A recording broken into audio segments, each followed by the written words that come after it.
Au départ, je ne voulais pas du tout être enseignante. Hein. Au départ, j'ai fait biologie médicale. Ah, d'accord. Donc j'étais en fac, j'ai fait biologie médicale et j'ai eu une opportunité. On m'a téléphoné pour savoir si je voulais remplacer un maître malade en pied levé. J'ai dit oui. J'ai quitté la fac, je suis rentrée dans l'enseignement et c'est comme ça que je suis rentrée dans l'enseignement. En fait, ma mère avait parlé à un gars de l'inspection que l'enseignement m'avait toujours plu et puis comme il cherchait quelqu'un, il m'a sollicité. C'est vrai? Oui. Donc j'ai fait remplaçante. Et après, bon, bah, comme ça me plaisait, j'ai fait l'école normale et puis après, la transition. L'école normale UFM, ce qu'on appelle maintenant UFM. D'accord. Pendant un an? À l'époque, c'était. L'UFM, c'était 2 ans.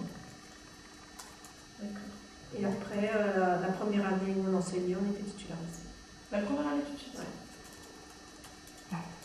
J'étais enseignante avant mes 18 ans. Pendant les 2 ans du UFM, vous avez fait des stages? Si je me souviens bien, il y avait 3 stages de 3 semaines la première année. Chaque trimestre, un stage de 3 semaines. 15 jours ou 3 semaines, je ne sais plus. 15 jours ou 3 semaines, je ne sais plus dire. Non, je crois que c'était 3 semaines. Et après, la deuxième année, on avait une classe pendant 3 mois. Toute seule. Un maître à l'école. Qualité, écoute. Ça, c'est la qualité première. Les qualités que... Oui, les qualités du maître, ça j'ai bien compris. Mais bon. Celles que vous pensez avoir? Dresser l'enfant en tenant compte du niveau où il est, hein, en tenant compte de ses acquis. D'accord. Alors, que vous apporte ce métier? Personnellement, que m'apporte ce métier? Alors, moi, personnellement, je trouve beaucoup de bonheur. Et toujours encore, hein, malgré les années qui ont passé. Et ça fait combien de temps que vous enseignez? Depuis 1973, 30 ans, 34 ans. 34 ans. À quel point un professeur d'école doit s'investir dans son travail? Disons à 75%. À 60%. Ouais, parce qu'il ne faut pas s'investir en entier, parce que sinon on se fait manger par les élèves. Donc il faut garder un petit coin secret, un petit jardin secret qui n'arrive pas à l'école. Mais autrement, on s'investit quand même 75% disons. Beaucoup. Et quand on s'investit, je veux dire beaucoup, parce qu'en fait, psychologiquement, c'est même très dur, parce que le soir, quand tu rentres le soir, tu n'arrives pas à te déconnecter forcément des élèves. Bon, les élèves faciles, ça tu les oublies. Ouais. Mais les élèves à problème, de temps en temps, ils t'empêchent de dormir. Quoi. Et ça, tu ne le savais pas. Non, je ne le savais pas. Combien de temps ça vous prend, la préparation des cours, la correction des copies?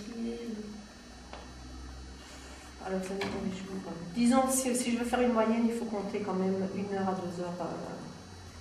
Ouais, 1 à 2 heures par jour. Mais les jeunes travaillent beaucoup plus, hein, parce que je vois qu'Arima, souvent, elle me dit qu'elle travaille jusqu'à 1 heure du matin. Et donc tu vois, c'est au début. En début de carrière, tu travailles beaucoup. En début de carrière, il faut travailler à peu près 3-4 heures hein, par jour. Maintenant, oui, je te dis 1 heure. Et pendant les vacances, par exemple? Ah, je travaille pas. Tu travailles? Ah non, pendant les vacances, je me repose. Les week-ends, je ne fais rien, sauf exception. Mais les dimanches et les vacances, je ne travaille pas. Mais ça veut dire que les cours, ils sont préparés depuis longtemps? C'est-à-dire que je les mets tout le temps à jour. C'est-à-dire que mes cours, naturellement, de toute façon, dans la tête, je les ai, mes cours. Ah. Mais tu prépares toujours des nouveautés, tu cherches des documents, tu te remets à jour quand même. Est-ce que le métier d'enseignant, enfin, je veux dire maintenant ou avant, quand vous avez commencé, est-ce que c'est difficile par rapport à la vie de famille? Non. Non, pas du tout? Non, c'est pas difficile à concilier? Non, pas du tout. Non, c'est un complément. Je veux dire même par rapport aux heures de travail à la maison au début? Alors pas du tout. D'accord. Non, pas du tout. Mais bon, moi je suis à l'aise dans mon métier, alors tu le sais. Hein, oui. Moi c'est vrai, je viens pas stressée au travail. Donc, bon, c'est sûr que tu as du travail le soir à la maison, mais bon, 1 heure de par-ci, par-là. Mais comme je dis, pendant les vacances, je fais rien, le week-end, je fais rien, donc... non, ça ne me prend pas du tout ma vie personnelle. Hein. Et même au début, pour les vacances J'ai jamais travaillé dans les vacances, mais ça c'est, je même les élèves, hein, dans les grandes vacances, je dis, je vous ai jamais donné quoi que ce soit, je ne Oui. donne pas de travail dans les vacances. D'accord. D'accord. Quelles sont Les possibilités d'évolution de carrière? Oui. Ben, tu peux être conseillère pédagogique, tu peux être professeur dans le secondaire en continuant tes examens. Autrement, tu peux être maître formateur, mais une grande évolution de métier, il n'y a pas quoi. Directeur, pour moi, c'est pas une évolution, hein, c'est le même métier. D'accord. Mais tu peux être maître formateur, mais c'est le même métier. Hein. Tu peux être conseiller pédagogique, inspecteur, si tu veux. Mais il faut toujours continuer les études, en fait. D'accord. Est-ce qu'on vous a déjà proposé des promotions C'est-à-dire, on m'a déjà proposé plusieurs fois de faire ou maître formateur ou conseiller pédagogique. Mais là, ça me prendrait trop sur ma vie de personnel et j'ai refusé. D'accord. Directeur, Et pareil. directeur Pareil, mais non, ça ne me convient pas. Moi, je préfère rester en contact avec les gamins. D'accord. Ah oui. Alors, le salaire Alors ça dépend de l'ancienneté. Quand moi j'ai commencé, c'était 800 francs par mois. Oui. Mais je crois que maintenant c'est 1300 euros.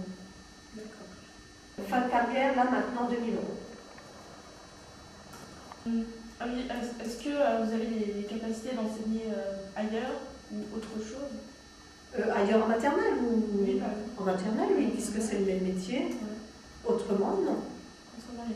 Et les seuls, après, à mon âge maintenant, à mon âge, les seules choses que je pourrais faire, c'est rentrer dans la vie sociale, hein, genre l'espace 110, vie sociale, culturelle, c'est tout. Mais un autre métier, non. Moi, je m'estime professionnelle, à mon âge, ce serait quand même triste. Mais être professionnel, c'est vraiment avoir du recul. C'est pouvoir séparer tout ce qui est affectif de l'enseignement. Parce que si tu n'arrives pas à séparer l'affectif de l'enseignement, tu t'investis trop dans ton métier et à ce moment-là, tu ne peux plus être objectif. Donc l'objectivité aussi est une des qualités.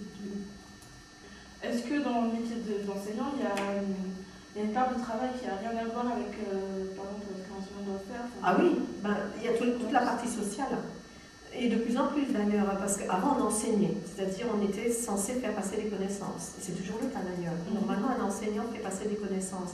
Mais maintenant il y a tout un travail social, tout un travail éducatif qui se rajoute au métier d'enseignant qu'on n'avait pas à l'époque. On remplace le gendarme, on remplace la maman. Est-ce qu'on perd du temps? C'est pas une perte de temps puisqu'on le gagne après, c'est un équilibre qui se crée. C'est jamais une perte de temps de faire ce genre de choses. Ça semble une perte de temps sur les acquisitions élémentaires, quoi, sur les bases. Mais un enfant qui n'est pas à l'aise et qui de toute façon est déstructuré, n'apprendra de toute façon rien, donc tu es obligé de passer par là. Alors comment il faut faire pour tenir le coup jusqu'à la retraite? Il faut avoir la passion du métier, ça c'est le plus important.